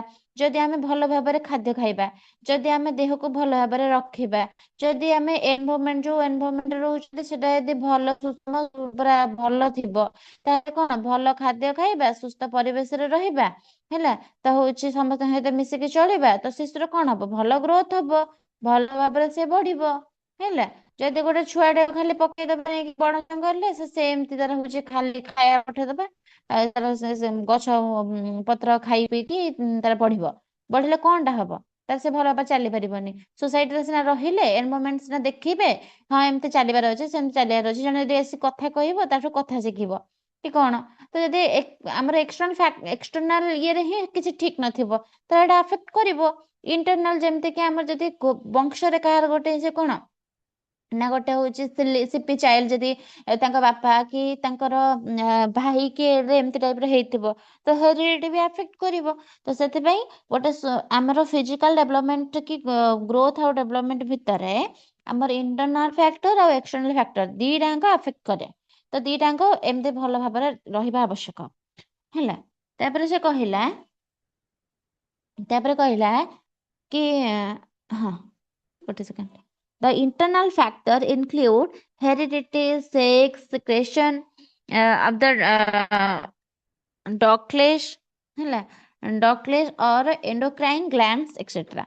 ଲେଖିଛି କଣ ନା ଇଣ୍ଟରନାଲ ଫ୍ୟାକ୍ଟର ମାନେ କଣ ନା ଯେଉଁ କାରଣ ଗୁଡିକ ଶରୀର ଭିତରେ ଥାଏ, ଶରୀର ଭିତରୁ ଯାହା ଯାହା ସବୁ ପରିବର୍ତ୍ତନ ହେଇକି ଯାହା ଯାହା ସବୁ ହେଇଥାଏ ସେଟା ହଉଛି ଇଣ୍ଟରନାଲ ଫ୍ୟାକ୍ଟର। ଯେମିତି କି ହେରିଡିଟି, ମା ବାପାଙ୍କର ଗୁଣ ଶିଶୁ ମଧ୍ୟରେ ଆସିବା, ଏଟା ହେଲା ହେରିଡିଟିରେ।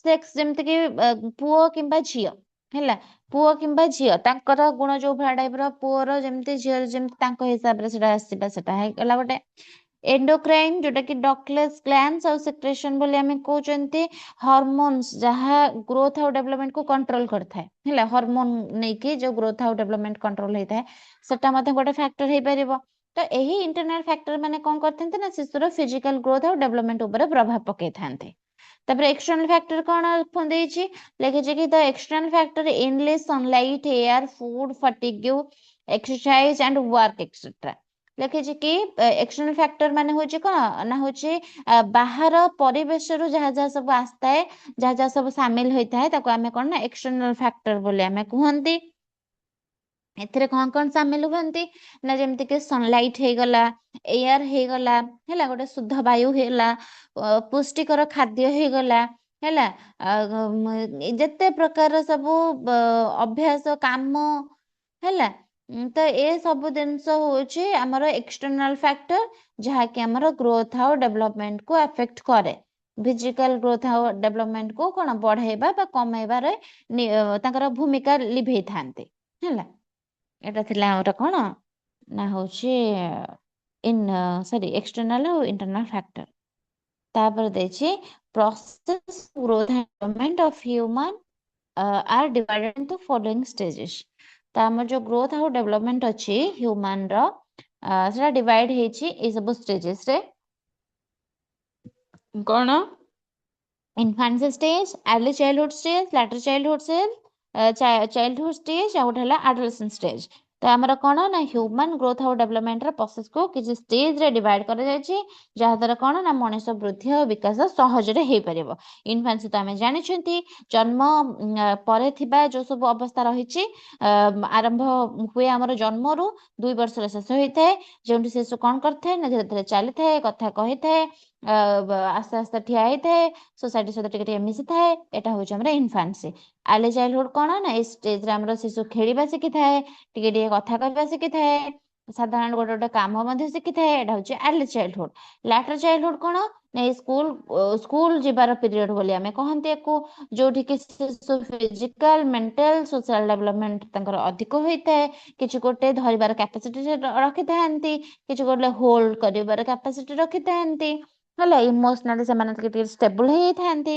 କିଛି ଗୋଟେ ମାନେ ଭାବିବା କି ହଉଛି ହଁ ମତେ ଏଠି ଇମୋସନାଲି ଟିକେ କଣ୍ଟ୍ରୋଲ କରିବାର ଅଛି ଏଇଟା ଆମର ଲେଟର ଚାଇଲ୍ଡହୁଡ ଡେଭଲପ ହେଇଥାଏ ତାପରେ ଆଡୋଲେସେନ୍ସ ଯୋଉଟା କି କଣ ଆମେ ପଢିଥିଲେ ଯୋଉଟା କି ଆମେ ବଡି ମାଇଣ୍ଡ ଆମର ହଉଛି ଇମୋସନ ସବୁର ପରିବର୍ତ୍ତନ ଏଇଠି ଦେଖାଇଥାଏ ଆମର ହଉଛି କଣ ନା ହଉଛି ଯେମିତି କି ଆମେ ଏଥିରେ ବହୁତ ପ୍ରକାରର ପରିବର୍ତ୍ତନ ଯେହେତୁ ହଉଛି ଆମ ମାଇଣ୍ଡ ଟା ସବୁବେଳେ ଅନଷ୍ଟେବଲ ଥାଏ ଆମେ ହଉଛି ଇମୋସନାଲି ଆମେ ହଉଛି ଷ୍ଟେବଲ ନଥାନ୍ତି ଅପସ୍ ଆଣ୍ଡ ଡାଉନ ଚାଲିଥାଏ ଏସବୁ ଆଡୋଲେସେନ୍ସ ପିରିୟଡରେ ଆମର ଆମ ସହିତ ହେଇଥାଏ ହେଲା ତ ଏଇଭଳି ହ୍ୟୁମାନ ଗ୍ରୋଥ ଆଉ ଡେଭଲପମେଣ୍ଟ କୁ ଆମେ କଣ କରୁଛନ୍ତି ନା 4 ଷ୍ଟେଜ ମାଧ୍ୟମରେ ରଖିଛନ୍ତି ହେଲା ଏବେ ଆମର ଆସିଲା କଗ୍ନିଟିଭ ଡେଭଲପମେଣ୍ଟ ବୁଝିପାରିଲ ଫିଜିକାଲ ଗ୍ରୋଥ ଆଉ ଡେଭଲପମେଣ୍ଟ ଫିଜିକାଲ ଡେଭଲପମେଣ୍ଟ ଆगे ବୁଝିଲ Yes, ma'am. Yes, ma'am. Question एटा पचारिबो कौन जानछ चाइल्ड डेवलपमेंट रो चाइल्ड रो सबुरो डेवलपमेंट को तमे आलोचना करो चाइल्ड रो फिजिकल डेवलपमेंट को cognitive social emotional moral language सबु को तमे माने कोन एक्सप्लेन करो लिखि देथिबो ड्यूरिंग चाइल्डहुड रे हमरो लैंग्वेज डेवलपमेंट केमिति हुए एटा गोटे 5 मार्किया क्वेश्चन पचार देथिबो तमे करिवो कोन ना फर्स्ट लिखिबो चाइल्डहुड स्टेज हमरो को केते पटा थाए ना 2 टू 12 इयर जाए थाए जहाँ भी क्वेश्चन पचाओ तुमको सेकेंड यूनिट टा पूरा चाइल्डहुड ऊपर ही अच्छी है तो चाइल्डहुड पीरियड रे तमे कौन कर को स्टेजेस देके आस गोटे चाइल्डहुड रो कौन डेवलपमेंट हुए सब दिन अच्छी जहाँ भी क्वेश्चन पढ़ाओ लैंग्वेज डेवलपमेंट कथा पढ़ू इमोशनल पढ़ू कि फिजिकल पढ़ू कि कॉग्निटिव पढ़ू कि सोशल कि मोरल पढ़ू जहाँ भी पढ़ू तुमको फर्स्ट लिखिबार अछि कि चाइल्डहुड पीरियड तमरा केते रु केते अछि जेमति तुम कहले गोटे लिखिया पे सर्कल सर्कल करके सेमति लिखिबो ଏମିତି ଲେଖି ସାରିଲା ପରେ ତାପରେ ତଳେ ତମେ ଗୋଟେ କଣ କରିବ ନା ଏପରି କରିବ ଗୋଟେ ଗୋଟେ ପଏଣ୍ଟ ଦେଇକି ଲେଖିବ 5 ମାର୍କିଆ ଏମିତି ପଡିବ। ଆଉ ପୁରା ଲଙ୍ଗ କ୍ୱେଶ୍ଚନ ଯଦି ପଡିବ ଲଙ୍ଗ କ୍ୱେଶ୍ଚନ ପୁରା ପଚାରିବ ଚାଇଲ୍ଡ ଡେଭଲପମେଣ୍ଟ ସବୁ ଡେଭଲପମେଣ୍ଟ କୁ ଏକ୍ସପ୍ଲେନ କର।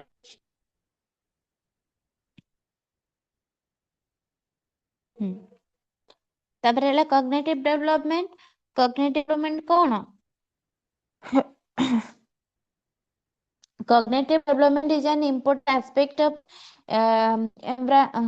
embracing the various mental abilities। ହେଲା ତ କଣ କହିଛି ନା cognitive development ହଉଛି ଆମର କଣ growth important aspect ଯାହା ହଉଛି କଣ ନା various mental ability କୁ ମାନେ ଆବରଣ କରିଥାଏ। ତ ଏଥିରେ ଆମର ଥିଙ୍କିଂ ହେଇଗଲା, ଅଣ୍ଡରଷ୍ଟାଣ୍ଡିଂ ହେଇଗଲା, ମେମୋରି ହେଇଗଲା, ରିଜନିଂ ହେଇଗଲା, ପ୍ରୋବ୍ଲେମ ସଲଭିଂ ସ୍କିଲ୍ ଏସବୁ ହେଇଗଲା, ଏସବୁର ଡେଭଲପମେଣ୍ଟ ହୋଇଥାଏ। ଯାହା ଦ୍ୱାରା କଣ କରିଥାଏ ନା ଶିଶୁ ଚିନ୍ତା କରିବା ବୁଝିବାକୁ ଶିଖିଥାଏ। ଆମେ କହୁଛନ୍ତି ସେ ତାର ଅଣ୍ଡରଷ୍ଟାଣ୍ଡିଂ କାପାସିଟି ବଢିଗଲା, ତାର ଥିଙ୍କିଂ ପାୱାର ବଢିଗଲା, ସେ ରିଜନିଂ ଥିଙ୍କିଂ କରୁଛି, କି ସେ ସବୁ ଜିନିଷ ମନେ ରଖୁଛି, ସବୁ ଜିନିଷ ଯାହା ସବୁ ପ୍ରୋବ୍ଲେମ ହଉଛି ସେ ପ୍ରୋବ୍ଲେମ ସଲଭିଂ ସ୍କିଲ୍ ମଧ୍ୟ ଶିଖିଛି। ଏଇ ଜିନିଷ ଯୋଉ ଆମକୁ କହୁଛନ୍ତି ସେ କୋଉଠୁ ଆସୁଛି ତାଙ୍କର? ଏ ସବୁ ଜିନିଷ ତାଙ୍କର ହଉଛି କଣ ନା ହଉଛି ଗୋଟେ କଗ୍ନିଟିଭ ଡେଭଲପମେଣ୍ଟ ହବା ଦ୍ୱାରା ହିଁ ହଉଛି। ତାଙ୍କର ଥିଙ୍କିଂ ପାୱାର ବଢୁଛି। କେମିତି ବଢିବ? ତାଙ୍କ ଯଦି କଗ୍ନିଟିଭ ଡେଭଲପମେଣ୍ଟ ହଉଛି ତାହେଲେ ଯାଇକି ବଢିବ। ତ ସେଥିପାଇଁ ଆମକୁ ବୁଝିବା ପାଇଁ ପଡିବ କି ହଁ ତାର କଗ୍ନିଟିଭ ଡେଭଲପମେଣ୍ଟ ଭଲ ଭାବରେ ହଉଛି, ବୁଦ୍ଧିଗତ ବିକାଶ ଅଛି ବୋଲି ହିଁ ସେ ପ୍ରୋବ୍ଲେମ ସଲ୍ଭ କରିପାରୁଛି। ହେଲା ତାପରେ ଲେଖିଛି mental development includes such abilities are perceiving, observing, remembering, attending, thinking, solving problems and growth of intelligence। ତ କଣ ନା ମେଣ୍ଟାଲ ଡେଭଲପମେଣ୍ଟ ମାନେ ହଉଛି ଶିଶୁର ମାନସିକ କ୍ଷମତା ଗୁଡିକର ବିକାଶ। ହେଲା ତ ଆମର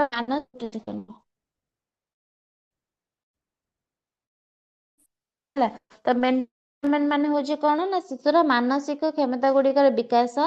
ଏଥିରେ ଆମର କଣ ଥାଏ ନା ପରସିଭିଂ ହୋଇଥାଏ। ପରସିଭିଂ ମାନେ କଣ ନା ହଉଛି ହଁ ପରସିଭିଂ ମାନେ କଣ ନା ଦେଖିବା, ବୁଝିବା।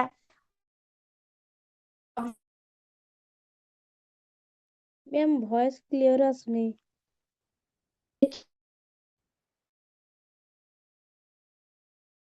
ଆସୁନି? ନାଇଁ ମ୍ୟାମ୍ ଭଏସ୍ କ୍ଲିୟର ଆସୁନି। ଏବେ ନା ଆଗରୁ ଆସୁନଥିଲା? ନା ମ୍ୟାମ୍ ଆସୁଛି ତ। ଏବେ ଟିକେ କଟିଥିଲା। ଆଚ୍ଛା ହଉ ଏବେ କଟିଲେ ମତେ କହିବ ହେଲା। ତ ସେ କଣ ଆଜ୍ଞା କହିଛି ନା ହଉଛି ମେଣ୍ଟାଲ ଡେଭଲପମେଣ୍ଟ ଆମର ଏ ସବୁ ଇନକ୍ଲୁଡ କରୁଛି। ତ ଏବେ ଆସୁଛି ତ? Yes ma'am.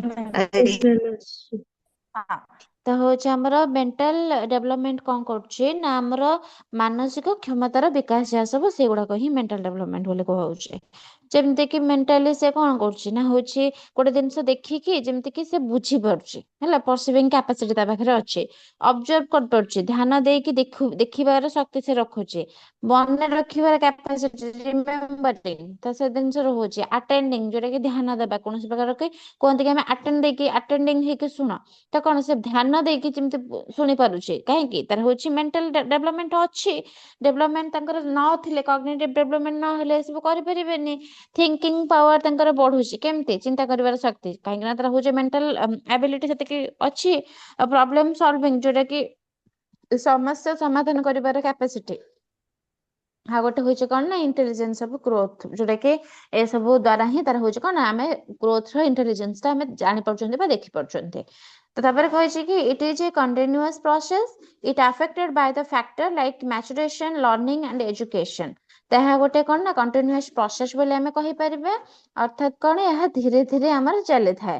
ଏହା ମ୍ୟାଚୁରେସନ ଆମର ଲର୍ଣ୍ଣିଂ ହେଲା ଆଉ ଏଜୁକେସନ ଏପରି ଫ୍ୟାକ୍ଟର ଦ୍ଵାରା ହିଁ ପ୍ରଭାବିତ ହେଇଥାଏ। ଆମର ମ୍ୟାଚୁରେସନ ତାଙ୍କର ଯେତେବେଳେ ମ୍ୟାଚୁରିଟି ଆସିଯାଉଛି ସେତେବେଳେ ହଉଛି କଣ ତାଙ୍କର ହଉଛି ମେଣ୍ଟାଲ ଆବିଲିଟି ଆମେ କହୁଛନ୍ତି କି ହଁ ଦ୍ରୁତ ଗତିରେ ବଢୁଛି କି କିଛି ଜିନିଷ ମାନେ ବୁଝିବାର କାପାସିଟି ତାଙ୍କର ଅଧିକ ଆସିଛି।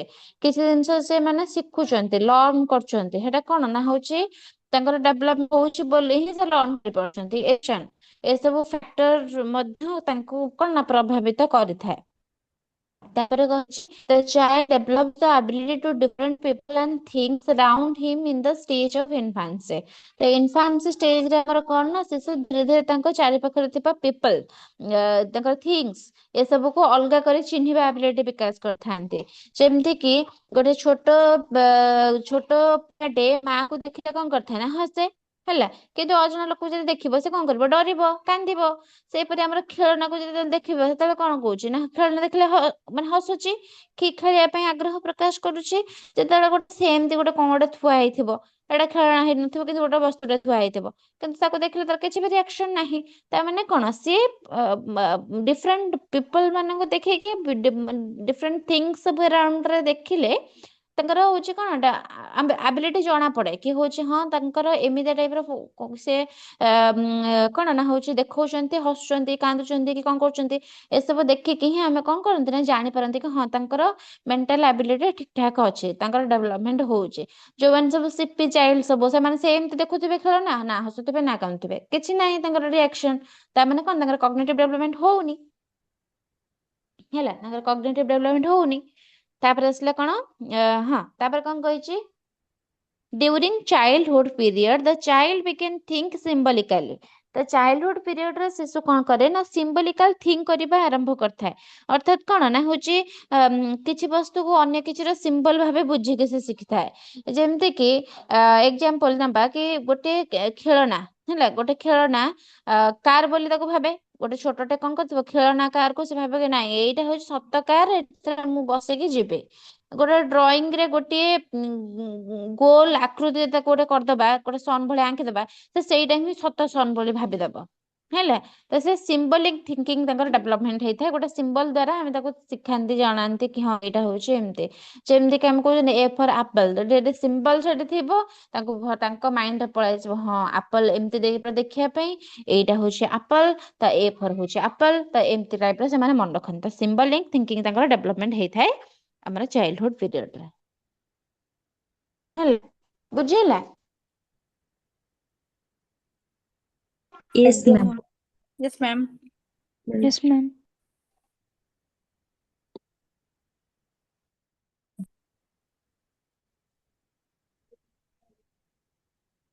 ଆଚ୍ଛା, କାହାର କିଛି ଡାଉଟ୍ ଅଛି?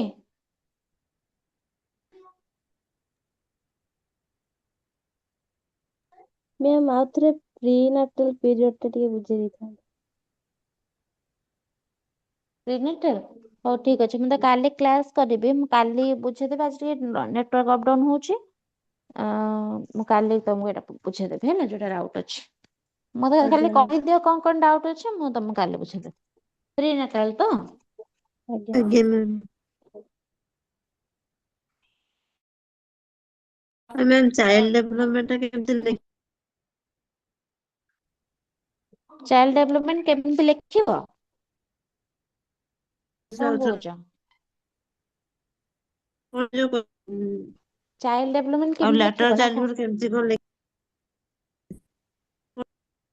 ହଁ କହିଲି ପରା, ଚାଇଲ୍ଡହୁଡ ଯେତେବେଳେ ତମେ ଲେଖୁଛ ଚାଇଲ୍ଡହୁଡ ଷ୍ଟେଜ ଟା ସେତେବେଳେ ଏକ୍ସପ୍ଲେନ କରିବା ପାଇଁ ତମେ ତାକୁ କଣ କରିବ ନା ହଉଛି କିଛି ଗୋଟେ ଇଏ କରିକି ଦେଖେଇବ, ମାନେ ସେଇଠି କି ଚାଇଲ୍ଡ ଦେଲ ତାକୁ ଗୋଟେ ସର୍କଲ କରିକି ରଖିଲ। ତାପରେ ହଉଛି ଗୋଟେ ସେକେଣ୍ଡ ନହେଲେ ରୁହ, ମୁଁ ତଳକୁ ଗଲେ ତମକୁ ଦେଖାଯିବନି ପରା, ପୁରା ନେଟୱାର୍କ ସ୍ଲୋ ହେଇଯିବ। ମୁଁ କାଲି ତମକୁ ଦେଖେଇଦେବି ହେଲା, କାଲି ଦେଖିଦେବି। ମ୍ୟାମ୍? ଆଜ୍ଞା। ମୁଁ ତଳକୁ ଗଲା ମାନେ ନେଟୱାର୍କ ଆସିବନି ଆଉ।